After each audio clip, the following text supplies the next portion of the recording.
mbere yo gukomeza porogaramu hari abashyitsi muri twe. Donc il y a Jeff venant de la salle New Life. Hari Jeff uvuye muri la salle Nouvelle Vie. Ainsi que Valérie et Eric. Hamwe na Valérie na Donc, Eric. je leur demanderai de se lever et de pouvoir saluer l'église. Turasaba guhaguruka kugira ngo musubize itorero.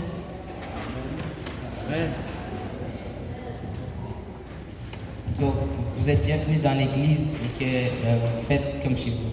Murakaze neza mu rusengero rwacu murisanga. Donc je demanderai maintenant au groupe Agapé de venir pour les hymnes et louanges. Turasaba groupe Agape gusa kuririmba hymne na louange. Et suite à cela, il y aura le verset et la prière de Eden et Edmo. Nibarangiza Eden na Edmo baraza gusenga. Et une présentation des aventuriers. Hamwe na presentation y'aba aventuriers.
L'Éternel agira en ma faveur.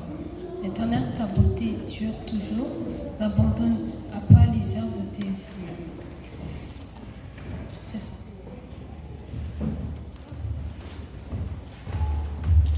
Pour ceux qui le peuvent, agenouillons-nous et prions.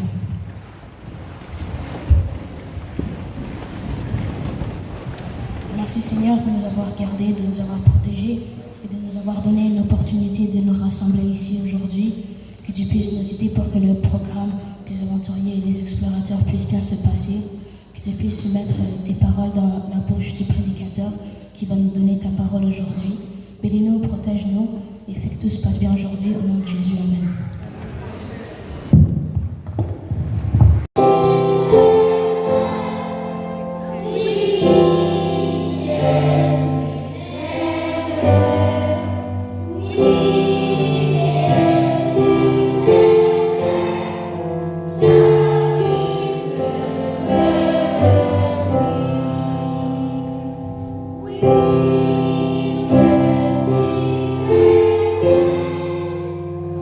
We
Les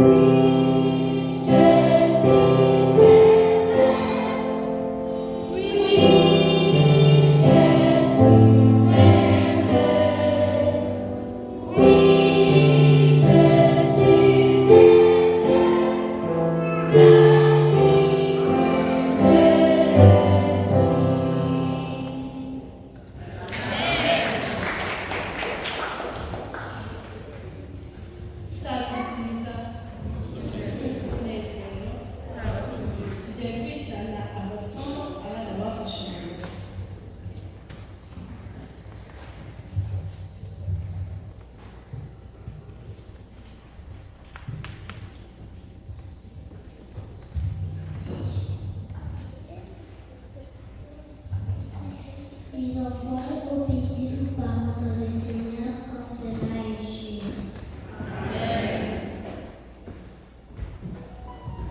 Luc chapitre 2, verset 52. Il est écrit, Jésus croissait en sagesse, en stature et en grâce devant Jésus et devant les hommes.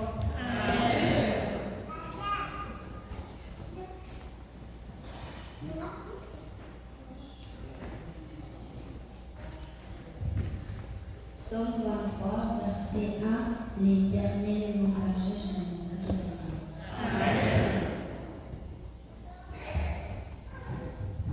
Matthieu 5, verset 14. Vous êtes la lumière du monde. Une ville située sur une montagne ne peut être cachée.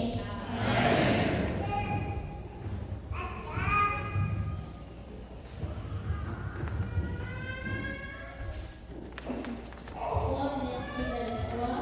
Tout ce que vous faites, faites-le avec bon cœur, comme si vous le faisiez pour le Seigneur.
Aujourd'hui, nous célébrons notre appartenance à un club qui aime Dieu et sert les autres.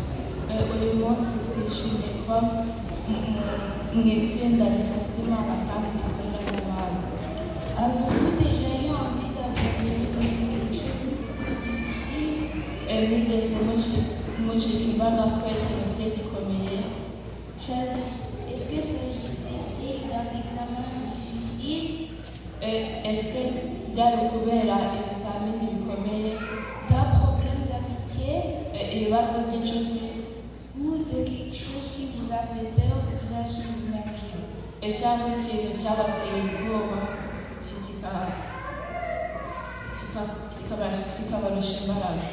Aujourd'hui, nous allons apprendre que les éclaireurs qui ont vu ne baissent pas les bras. Uyu munsi tugiye kwiga yuko abayobora inzira badacika imbaraga. Nous verrons comment David a affronté des moments difficiles sans jamais abandonner. Car il a fait confiance en Dieu. On va le voir en 4 points. Uyu munsi turareba uko Dawidi atigeze acika imbaraga mu bihe bikomeye kubera ko yiringiraga Imana. Point numéro 1. Les éclaireurs qui ont vu font confiance en Dieu. Abayobora inzira bafite intego biringira Imana. Vous souvenez-vous de Goliath? Muribuka Goliyati, Ce géant imposant qui terrifiait tout Israël. uriya mugabo muremure wateraga ubwoba Abisirayeli bose.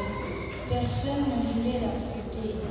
Nta muntu washakaga kumuhangara, Mais David l'a fait.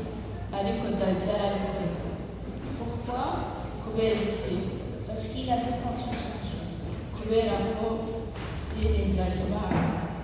Prenons nos Bibles et lisons dans le premier livre de Samuel, chapitre 17, verset 45. Dufate biriya zacu dusome muri Samweli rimwe shapita 17 umurongo wa 45. David dit aux Philistins, Dawidi abwira Abafilisitiya ati je marche contre moi avec l'épée, la lance et le javelot. wanteranye inkota n'icumu Et moi, je marche. n'agacuma, ariko jyewe ngutemba izina ry'Uwiteka nyir'ingabo, Imana y'ingabo z'Isirayeli wasuzuguye. David n'avait ni épée ni armure. Dawidi nta cumu yari afite, nta n'icyuma kimurika yari afite. Juste une fronde, quelques pierres et une fois une embranade. Keretse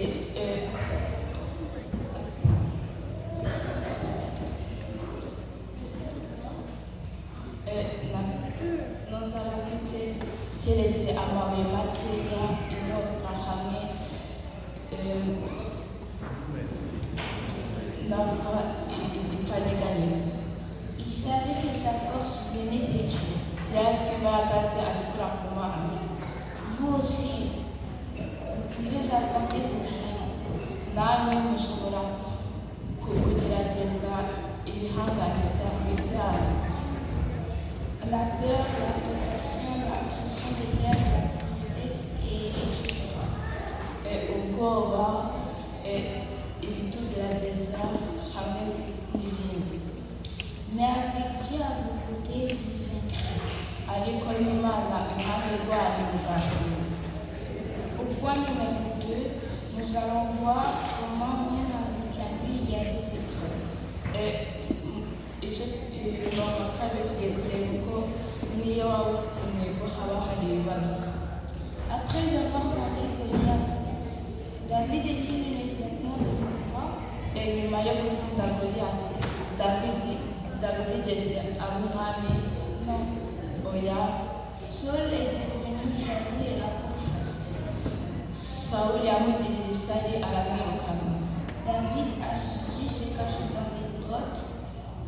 Dawidi yagiye kwihisha mu buvumo, Faire face à la trahison aragambanirwa, et souffrir de la faim. agira n'inzara, Mais il n'a pas abandonné, ariko ntiyigeze acika intege. car il savait que le dessein de Dieu était toujours vivant en lui. Kubera ko yari azi imbaraga z'Imana zari zikiri muri we. Vous traversez peut-être une période difficile en ce moment. Wowe kano kanya ushaka kuba uri kunyura mu gihe kigoranye, Mais cela ne signifie pas que Dieu vous a oublié. ariko ntabwo bishatse kuvuga yuko Imana yakwibagiwe. Il continue d'agir dans votre cœur et vous prépare à quelque chose de plus grand. Arakomeza aracyakora mu mutima wanyu kandi ari kubategurira ibintu binini. Point numéro 3. Les éclaireurs respectent Dieu et les autres. abayobozi bubaha imana n'abandi. Un jour, David eut l'occasion de se venger de Saul. Umunsi umwe dawidi yagize amahirwe yo kwihorera kuri sawuli. Il aurait pu lui faire mal, Yari kumugirira nabi mais il ne le fit pas. ariko ntabwo yabikoze. Prenons nos Bibles et lisons dans le premier livre de Samuel, chapitre 24, verset 10. Dufate bibiliya zacu dusome muri Samweli 1 chapitre ya 24 umurongo wa 10. Tu vois maintenant de tes propres yeux que l'Éternel t'avait livré aujourd'hui entre mes mains dans la caverne. On m'excita à te tuer, mais je t'ai épargné. Et je dis, je ne porterai pas la main sur mon Seigneur, car il est loin de l'Éternel. Dawidi aramubaza ati ni iki gituma wumvira abantu bakubwira ngo Dawidi arashaka kukugirira nabi? David respectait Saul parce qu'il respectait l'autorité de Dieu. Dawidi yubahaga Sawuli kuko yubahaga Imana. Nous devons faire de même. Natwe niko tugomba kubikora. Respecter nos pasteurs, nos dirigeants, nos parents et nos enseignants. Kubaha abapasiteri bacu, abayobozi bacu ndetse n'ababyeyi bacu. Même si nous ne sommes pas toujours d'accord avec eux, nous devons les honorer. Niyo twaba tutari kumva ibintu kimwe tugomba kububaha. Être un éclaireur déterminé, c'est faire ce qui est juste, même lorsque c'est difficile. Kuba uyobora inzira, umuyobozi uhamye no gukora ibikwiriye n'iyo bitoroshye. Notre quatrième est un réel. Jésus, le plus grand éclaireur. Yesu uyobora inzira mukuru. De la famille de David et Issou, je suis l'exemple ultime. Mu muryango wa Dawidi havuyemo Yesu urugero rukuru. Jésus était courageux, fidèle et obéissant. Yesu yari intwari akiranuka kandi yubaha. Il a vaincu le péché et un jour il reviendra pour nous. Yatsinze icyaha kandi umunsi umwe azagaruka kudutwara. Et devinez quoi? Jésus a descendu. Ese murabizi Yesu afite umugambi. Vous pouvez être un éclaireur fort et fidèle, avec vos boussoles toujours pointées vers Jésus. Mushobora kuba abayobora inzira bakomeye kandi bahamye berekeza kuri Yesu. Appel. Voulez-vous être comme David et comme Jésus? Murashaka kuba nka Dawidi kandi nka Yesu? Voulez-vous dire, Seigneur, peu importe les difficultés, je veux te suivre? Murashaka ngo Mwami ibirushya byose n'ibyari byinshi kukurikira. Si telle est votre décision, levez-vous et prions ensemble. Niba ibyo mushaka muhaguruke dusenge.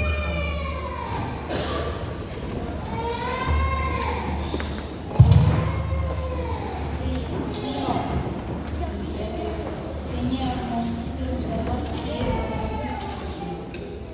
On se sent parfois faible, mais on sait que tu nous donnes la force.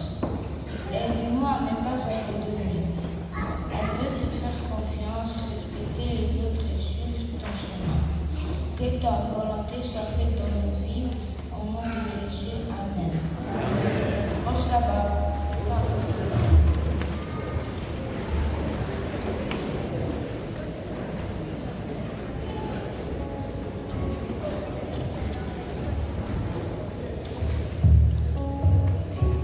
Merci beaucoup Thomas cette invitation. Arakoze cyane Erika ku kibwirizo cyiwe. J'espère que nous pourrons le garder en tête et ainsi le mettre en pratique dans nos vies. Nizeye ko tuzahora tukibuka ariko tukazajya tunabikomeza mu buzima bwacu. Donc, avant la clôture du programme, j'inviterai à garder les frères et sœurs. Nyuma yo mbere mbere yo kurangiza porogaramu ndatumira Agape kuza kuririmba.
Juste un petit détail.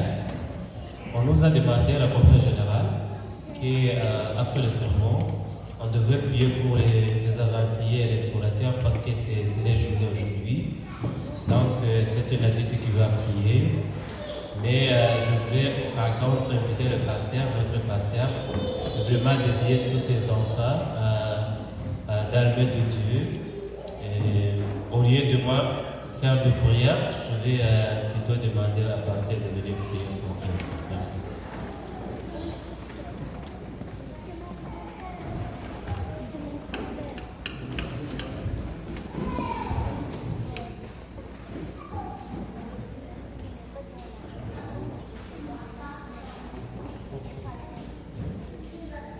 Venez ici, venez ici. Les avaliers,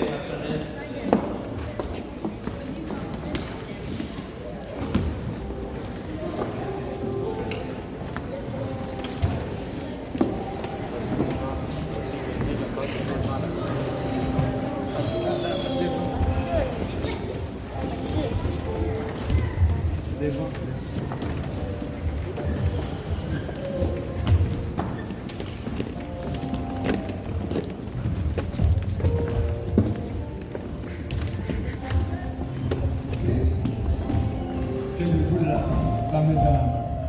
Tenez le bras dans les yeux. Tenez-le comme ça. Tenez-vous les mains. Mettez les mains comme ça. Ok.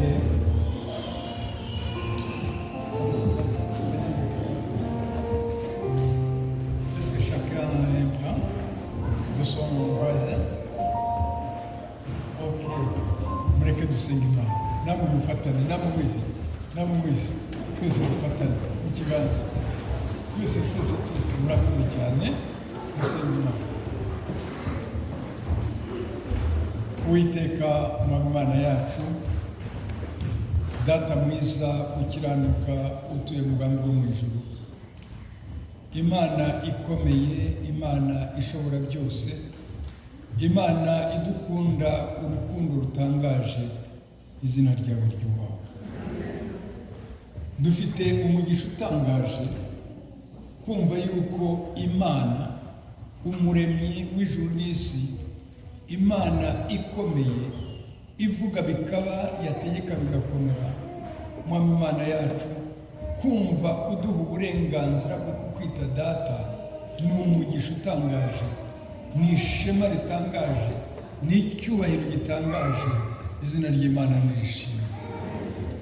Tugushimiye umwanya tumaze turi imbere y'umubyeyi wacu, tukuririmbira, tugusingiza, tukogeza.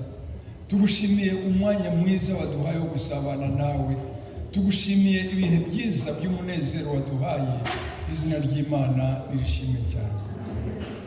By'umwihariko mubyeyi wacu, dufashe umwanya ukomeye, turagushimye n'umutima wose. Itorero Ururembo kubona rimaze kugira urubyiruko rungana gutya, mbega igitangaza, mbega umugisha, mbega amahirwe, Mwami Imana yacu, ni ukuri turabigushimiye cyane. Iyo umuryango umeze utya, abana bakaba batangiye gukura mwene aka kageni, ari bo torero ry'ejo, twagushima dute, twaguhimbaza dute Mwana. Ndakwinginze kugira ngo aba bana bato, iri tsinda ritangiye gutya, uriho umugisha, bakure bazi ko Imana ari umubyeyi wabo, bakure bazi yuko gukorera mu Mana ari umugisha. Mwami, nifatanije n'itorero ryawe ngo tuguture abo bana, kuko tubafashe mu mutima, tubafatanye ukunguka. Uyu munsi mu rwego rw'igihugu, mu rwego rw'isi, itorero ryiyemeje gusengera abapasifanda, rirasengera abavantiriye, ba explorateur. Ndakwingize ngo ubahe umugisha, badukoreye ibitangaza, batweretse ibirori, batweretse ukuntu kunamba ku Mana bituma abana baba umwe muri Kristo. Ndakwingize ngo ubibakomereze, aba bayobozi babo ubahe umugisha. Ndakwingize kugira ngo aba bayobozi igihe bakoresha batekereza bibaza icyafasha aba bana, umwuka w'Imana ajya baba hafi, abamarayika babashyigikire. Kandi igihe barimo bavugana n'aba bana, barimo babereka icyo gukora n'uko bakwiye kugikora, ndagusaba ngo abana bajye barushaho kwimira byibaze uwo mugisha bafite, maze umwuka w'Imana abahe gukura bashimwa n'Imana n'abantu. Umwami Imana yacu, twongeye kugutura itorero Ururembo, urihe gukura neza rishima n'Imana n'abantu, kandi abana bawe aho bateranye hose ku isi kuri uyu munsi w'isabato, umugisha w'Imana usabe mu bana bawe, kandi icyubahiro cy'Imana cyererezwe mu bisi yose. Turabigushimiye mubyeyi, tubisenze mu izina rya Yesu.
mbese ntitwabashimira bagire hara dusemurira.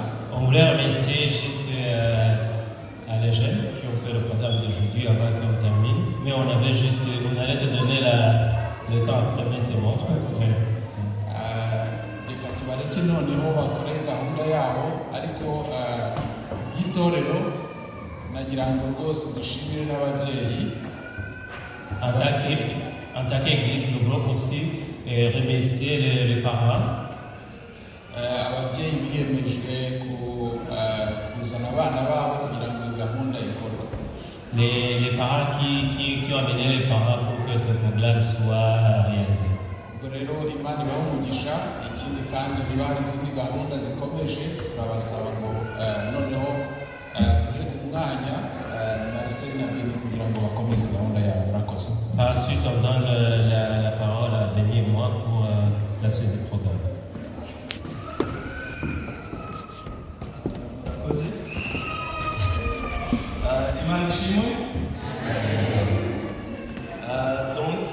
J'aimerais également prendre le temps de remercier les parents. Parce que si le programme a pu être mis sur place, c'est en grande partie grâce à vous pour nous avoir aidé avec la préparation des chants, la préparation des versets. Donc c'est vraiment un grand merci à vous. Kuko gahunda kubagenze neza nuko mwagizemo uruhare gutegura abana indirimbo amasomo y'ibyo kwibuka ni ukubera mwebwe mwagizemo uruhare. J'aimerais aussi remercier les aventuriers, les explorateurs. Vraiment c'est un très très beau programme que vous avez vraiment mis sur place. Donc on a passé un très bon sabbat. Donc merci vraiment à vous tous. Kandi turashimira cyane n'abana bato ndetse n'abarondabukanda abapatrons kuba nabo barakoze ino gahunda yatubereye isabato nziza. J'aimerais aussi remercier l'équipe qui a organisé la GIA, donc Marcel, Gift et Fiona. Donc vous avez vraiment fait un très beau travail. Donc j'aimerais vous remercier. Turashimira cyane kandi Fiona na Gift ndetse nanjye kuba twarafatanyije kugira ngo gahunda ya GIA ikorwe. Mais surtout c'est vraiment Dieu, on te remercie Dieu qui a vraiment supervisé tout ce programme-là et qui a permis qu'on puisse vraiment passer un très bon sabbat en compagnie de tous. Ariko cyane dushimira Imana kuko niyo yadufashije kugira ngo bino byose bigende neza. Donc pour la suite du programme, donc il y a un gâteau qui a été préparé pour célébrer ce 75e anniversaire.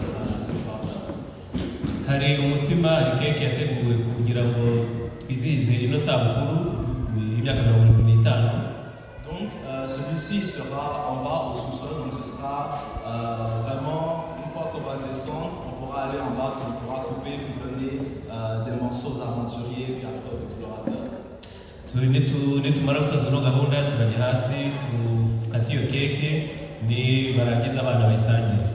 Puis on a aussi un petit programme qui est prévu pour la jeunesse d'aventuriers et explorateurs, mais aussi les parents qui veulent accompagner les explorateurs et les jeunes. Dufite gahunda yindi iribuze gukurikiraho by'umwihariko y'abarondabukanda y'aba-explorateurs. Donc c'est vraiment un petit programme dans un parc. Peut-être, je ne sais pas si le parc qui s'appelle le parc Lafont. Il a à peu près 5 minutes de voiture, 15 minutes de marche d'ici.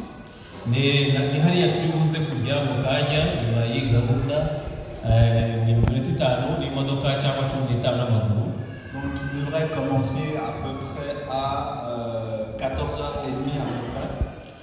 Ni gahunda iri butangire wenda hafi ya saa 8 n'igice cyangwa bitewe. C'est vraiment un programme avec des activités, des chants et des jeux pour clôturer le sabbat avec les jeunes des explorateurs. Ni gahunda yaza kuba ari gahunda yo guhimbaza Imana, imikino yo kunezerwa kugira ngo tuze gusoza uno munsi neza. Donc c'est à peu près tout pour les annonces. Puis je vous souhaite à tous un très bon sabbat. Je ne sais pas s'il y a plus de détails pour le gâteau. Non, on va juste mettre les détails en bas. Mais moi, je voulais juste dire quelque chose. Comme on a un photographe quelque part, photographe, je vais inviter les jeunes de venir ici pour prendre des photos. Donc nous sommes des éclaireurs, nous sommes des explorateurs parce que c'est grâce au sang de Jésus qui a été versé pour vous. Vous allez venir avancer devant, on va prendre une photo juste, puis après on va sortir. kuko sino kongera kuorganiza biragoye. Muyagane.